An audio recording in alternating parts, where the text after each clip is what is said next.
There's another one right beside it. Yeah, that's a good one, dude.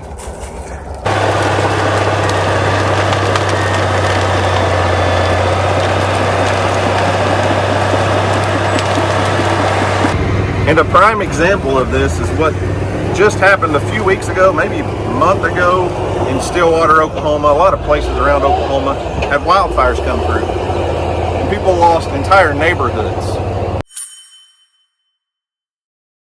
Well, what's up, guys? It's Daniel from Arms Family Homestead, and since the pond project is pretty much wrapped up, I've got a few more little finishing touch details, a few things that we can do over there.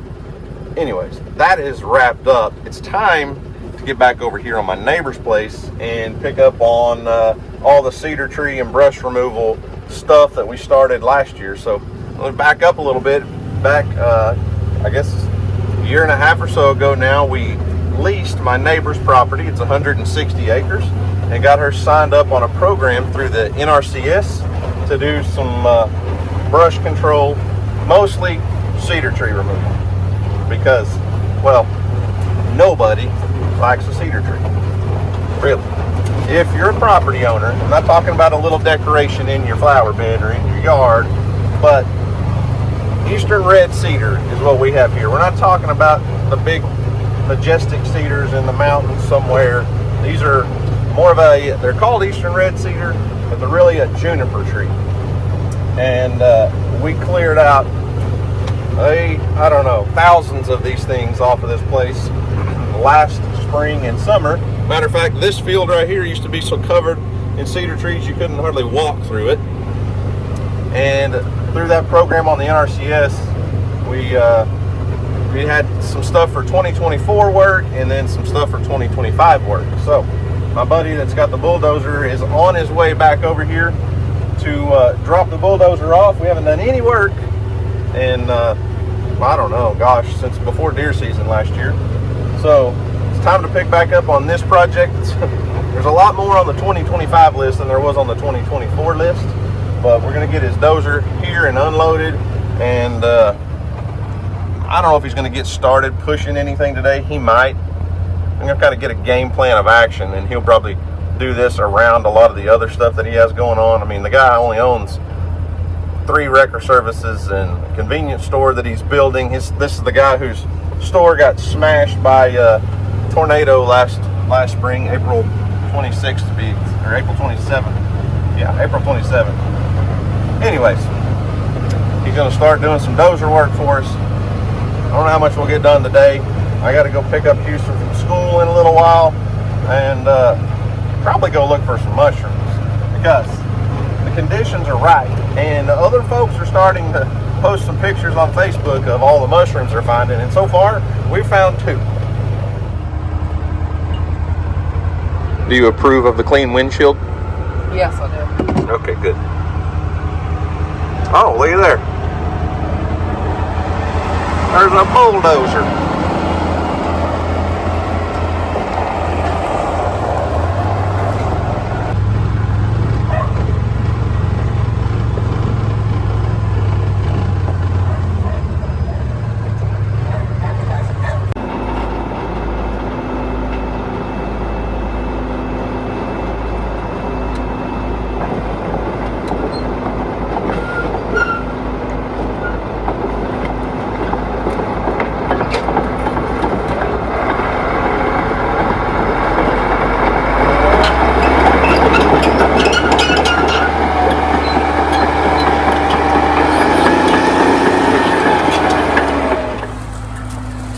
Find over here, dogs? Did you find a rat? You gonna find a rat? There's nothing there. The mouse is gone.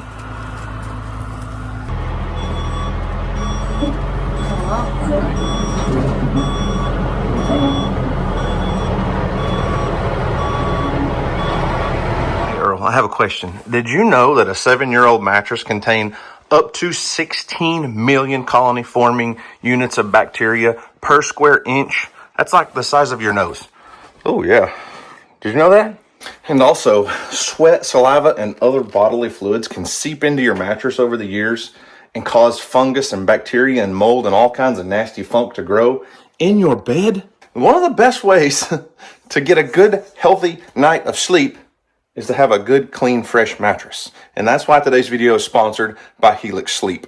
So if you want to get a jump start on your spring cleaning, go ahead and go over to helixsleep.com/armsfamily and check out all their mattresses. Now, you guys know we've been sleeping on Helix mattresses for several years. We've got them in our house. We've got them, oh my gosh, this guy, in our merch building bedrooms. We've got them at the lake house now, at the cabin, all over the place, because a good night's sleep is important. So the Helix lineup includes over 20 unique mattress options for you to choose from. And the way it works, you just go online, go to their website, and take their sleep quiz. It's going to ask some basic information like how old is sleeper 1? How old is sleeper number 2?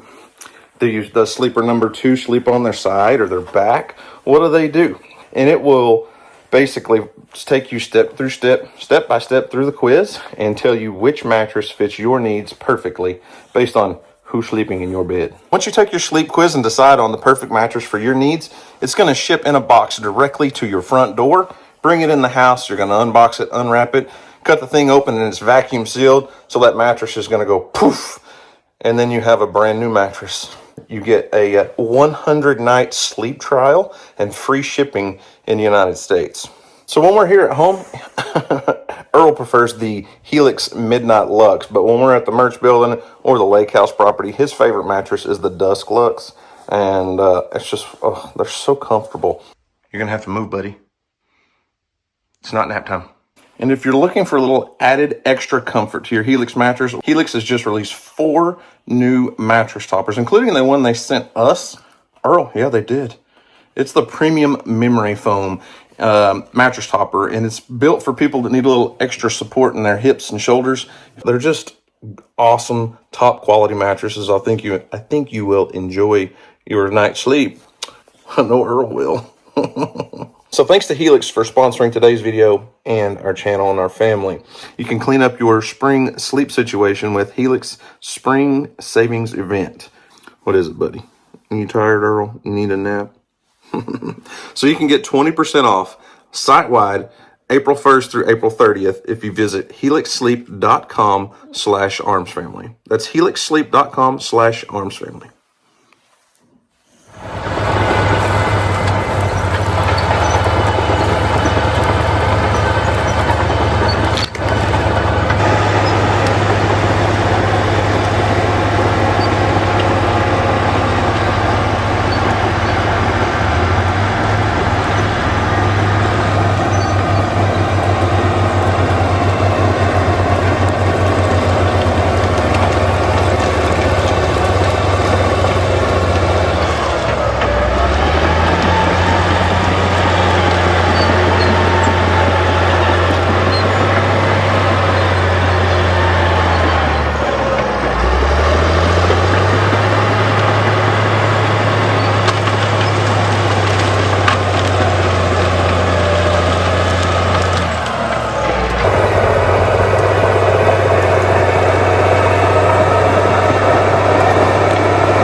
The work in 2024 was all the open areas that were what used to be wide open fields more recently that had just been covered up with cedar trees.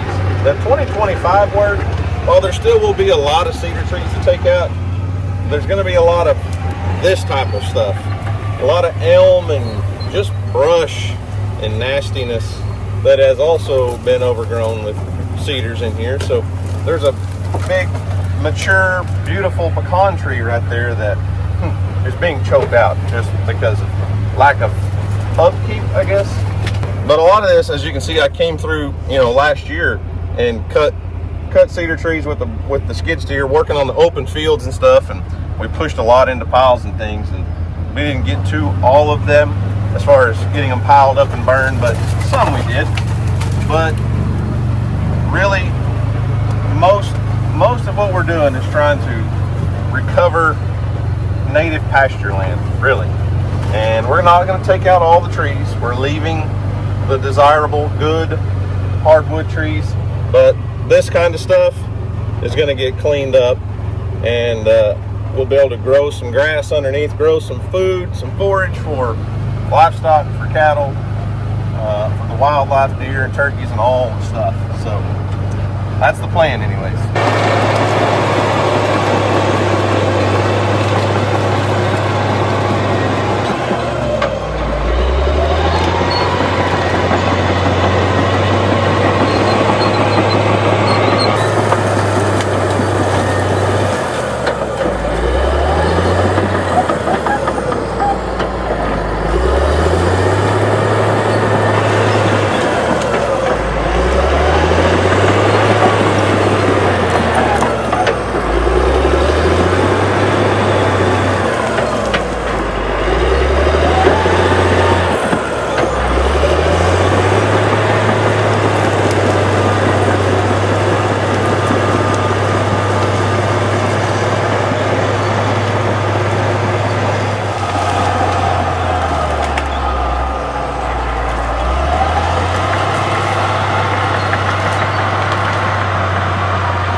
See, now doesn't that look a lot better around that big pecan tree? Now I'll have to come back in here with the skid steer. I've got the, my tree reaper and the disc mulcher and all that stuff. I'll come in and help him do a lot of the cleanup after, because that dozer can take down big trees. The little bitty things, saplings just fall over.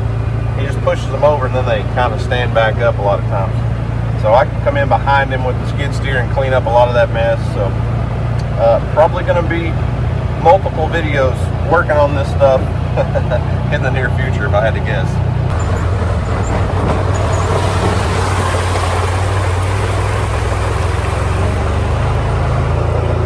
See who finds the first mushroom at Mill Creek wins. Oh, you had to throw in there at Mill Creek, huh? I won. 'Tis the season for Morel mushrooms. All right, Houston found one. There you go. Hang on. Look down. 1, 2, 3. 4, 5, 6. They're all over the yard of the cabin, aren't they? Yeah. I would say we didn't even have to go very far to find them, but we came 15 miles. Right here. Well, let's pick them first. More over there. These ones got busted off, but they're still good. There's more right there. There's 2 right there. Look at there. Oh, Right there. twinsies. There's some out there. There's a bunch over there. Boy, they are all over the yard. They are. There's 2 here. Oh, that one broke off. Storm got it or something. A little dried out. There's 2 right there. Couple over here. There's one right here. Tastiest little fungus in the woods.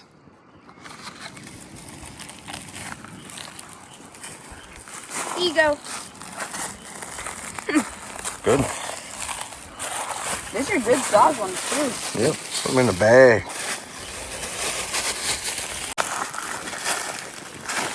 Well, we haven't even made it to our good spot yet. That's a good sign. We came over, I don't know, 4, 5, 6 days ago, whatever it was, and didn't find a single mushroom. Let's go hit some honey holes, man. Wow. This is like the honey hole for mushrooms. For morel mushrooms. You already found one? Oh, I see it. Here's one right here too. Little guy. You want to fix that? No, that one's tiny. Don't worry about it.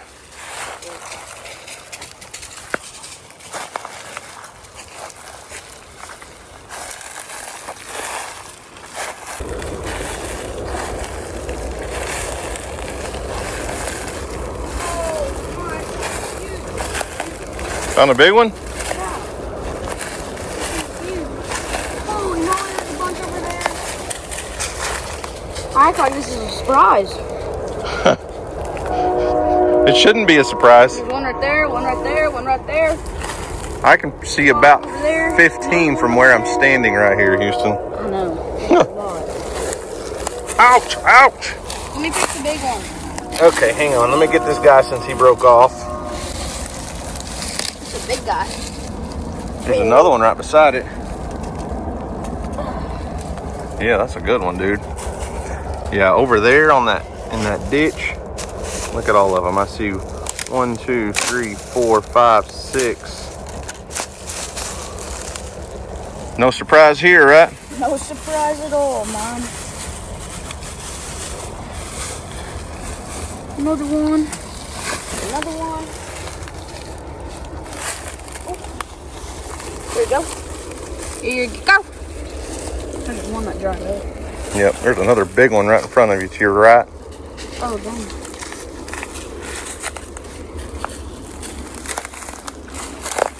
Oh, these things are big. Yeah, them are good ones. Well, I don't know exactly how many we found, but we've got a half a grocery bag full.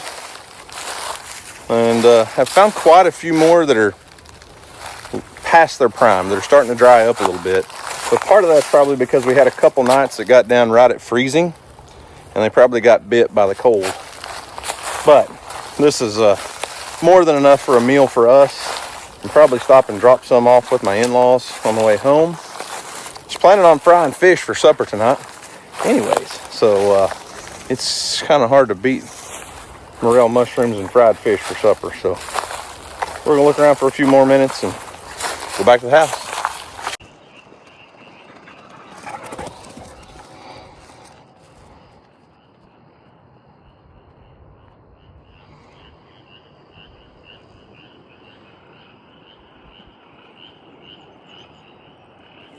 Well, that's not bad for, what, 20 minutes, 25 minutes of walking around the woods and looking for mushrooms. Ain't bad. We picked 47. I bet we found a lot more than that. There was quite a few that were shriveled up and drying up and not in good shape or small, but 47 edible mushrooms. Best fungus in the woods. That's true. He who finds the first mushroom wins. Good thing I found some last week. I don't know what you're talking about. Only 2. This is our first actual decent time finding morel mushrooms this year. But so far, I've found 2. A grand total of 2. 2. Now we got 47. Yeah.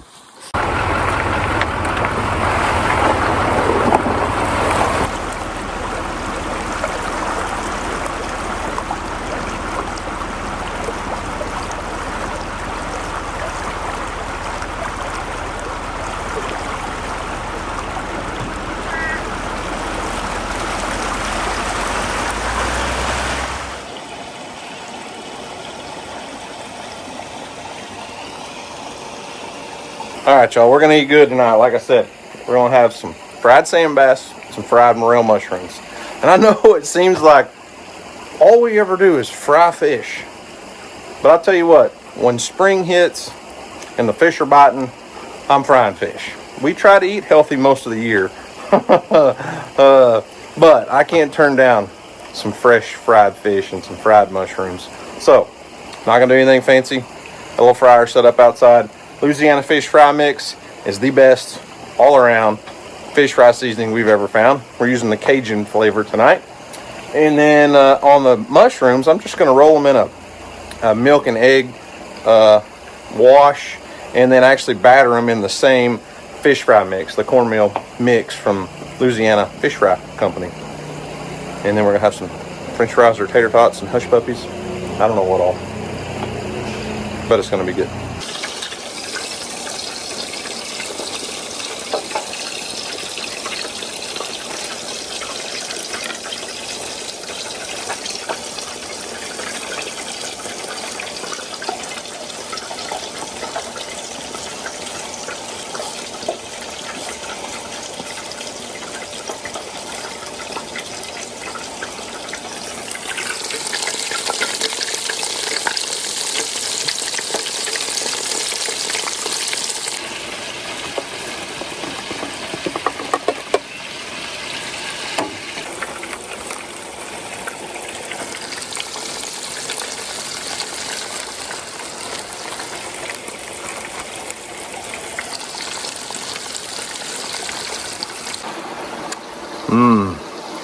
These things,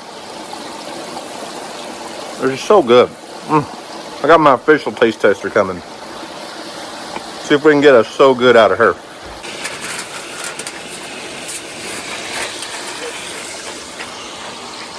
I didn't batter them in flour.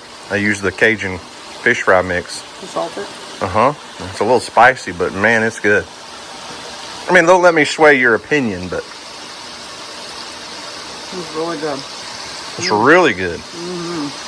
I told my audience I was going to see if I could get a so good. So good. So good. So good. It's a fave. Picked them out of the woods just a couple hours ago for you. Thanks. Took some to your mom, too. That's called brownie points. I don't need those. Not you. Actually, it took them to Kevin. He was very excited. He was tickled to death. He was whooping and hollering. He's on the phone. I gotta go. I got mushrooms out here.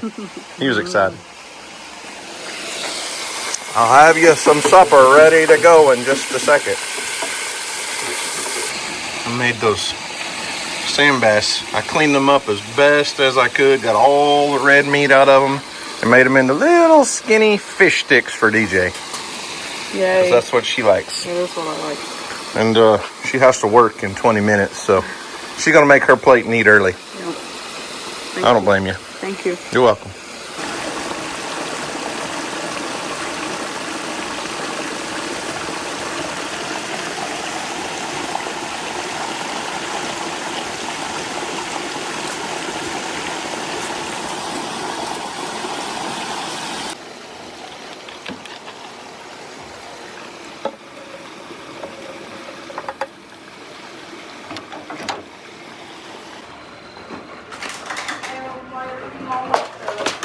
Come and get it. Hey, you gotta try one of these mushrooms. The kitchen's a mess. Look at my jaw. All right, Houston. mushrooms that you picked a couple hours ago. Give me an official taste test. Emily doesn't want to be on video because she's got a swollen jaw from having her wisdom teeth removed a couple weeks ago. So we're not going to ask her. They're good. They're good. Simple answer. Good. Emily said they're very good. Very good? Like this. Oh, do it like that? Very good. Very good. Okay. All right. I'm going to eat supper. Kelsey Lou, good morning. We're back at it again. Yeah, back at it, at least watching, right?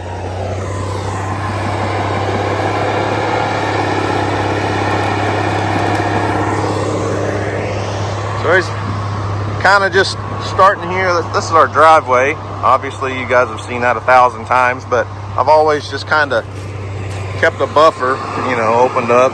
There's always been a little bit of an open strip through here, but we're going to take a lot of this and push it in, open it up a little bit. As you can see, it's just overgrown, out of control brush.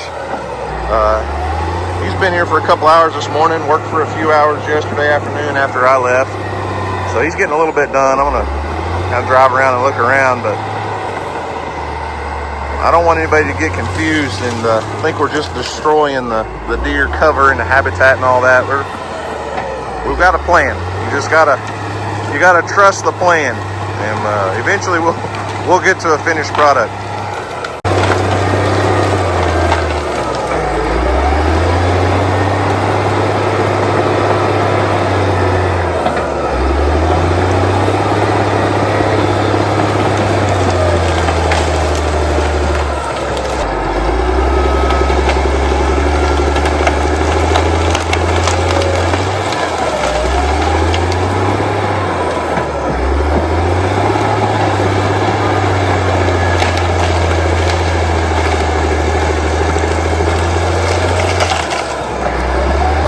I know I've talked about cedar tree removal a ton, and right now we're not actually working on cedar trees. There's some once you get over past this little stretch of timber right here, but most of this is going to be elm, winged elm, and Osage orange. We call it bodark. Just a big, thorny, nasty, gnarly tree. I mean, there's some good uses for bodark. People build bows, like traditional bows are built from bodark, Osage orange, hedge apple, I think some people call it. A lot of different names. But that's all included in the NRCS program. They want desirable hardwoods left, so the pecans, the oaks. But we're not clear cutting everything. I know a lot of people don't understand this, but the main goal here is to clean up the property so that it can take it back to native grass pasture mix, and support more wildlife, support more livestock, and just make it look like what it's supposed to look like. We're in Oklahoma. We live on the plains. We're in the edge of the Arbuckle Mountains. It's called the Cross Timbers region. So there's a lot of small oaks and stuff, but this is the plains. It's not supposed to be covered in cedar trees, and elm and bodark, and it's just needs to be taken care of. And a prime example of this is what just happened a few weeks ago, maybe a month ago, in Stillwater, Oklahoma. A lot of places around Oklahoma had wildfires come through, and people lost entire neighborhoods because, matter of fact, I was just there the other day. We drove to Stillwater to go to a Cross Canadian Ragweed concert. It's kind of a big thing in Oklahoma right now. It's like a 4-day long event. Anyways, there were entire areas of around the surrounding Stillwater that were wiped out. And when I drove through there, you could tell what burned was just wall-to-wall cedar trees. And it carries an enormous amount of fuel and heat for a fire. So people that aren't controlling those cedar trees, when those things get dry and they can burn in a wildfire, they're just almost impossible to stop.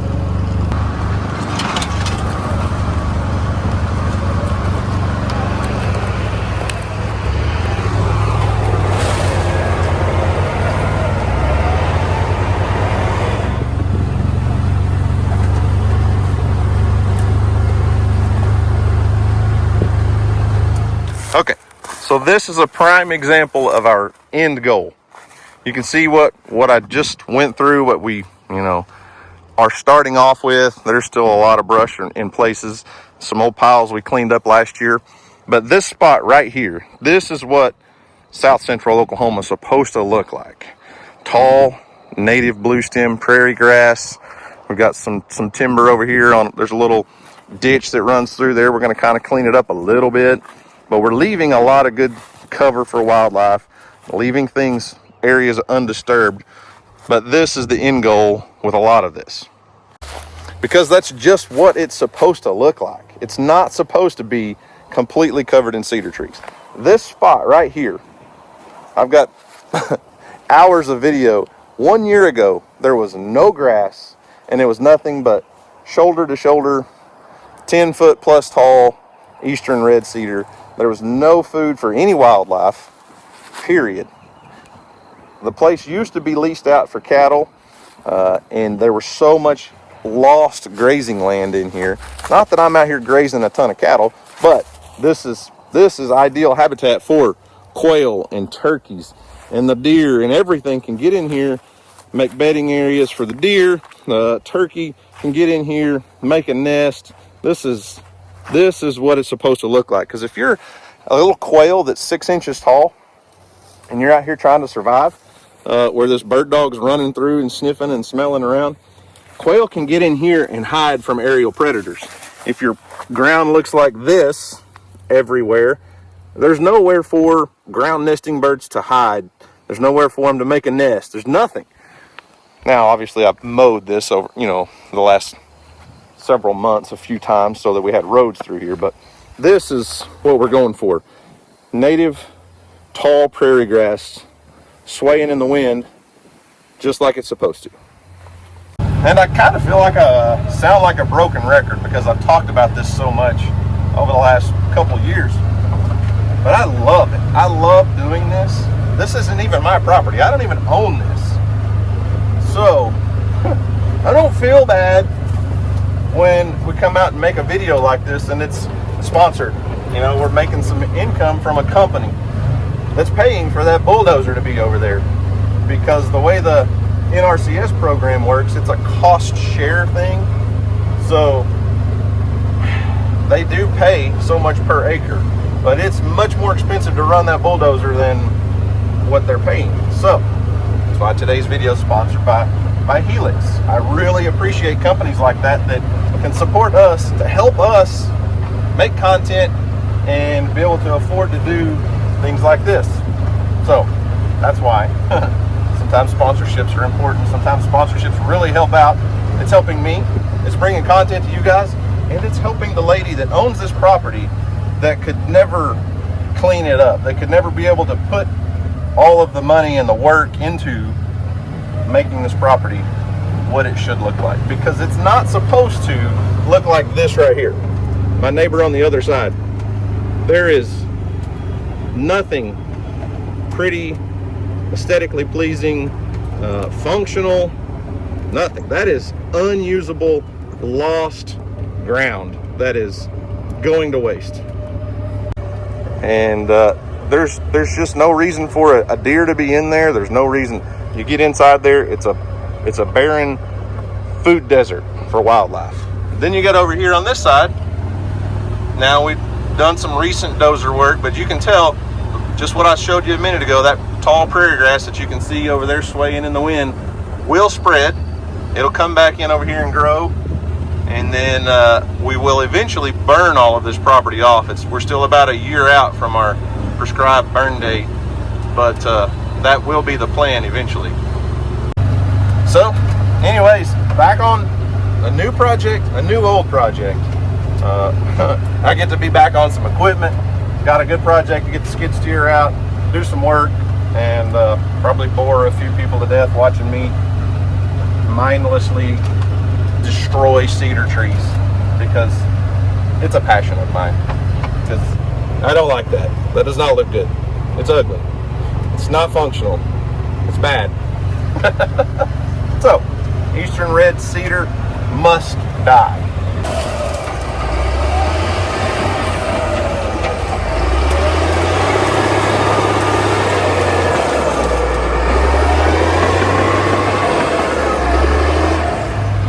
Okay, I'll get off my soapbox now. Guys, I'm gonna head back to the house, finish editing this video, hook up the tree reaper to the brush, or the tree reaper to the skid steer, and get over here and help this guy out and do some work, spend some time in the skid steer seat for the next few hours today. That might be on the next video, we'll see. But anyways, guys, remember, do something today to make somebody smile, because you never know, it just might change the world. So guys, thanks for watching. I hope you enjoyed it. You guys have a great day, and as always, we'll see you on the next video.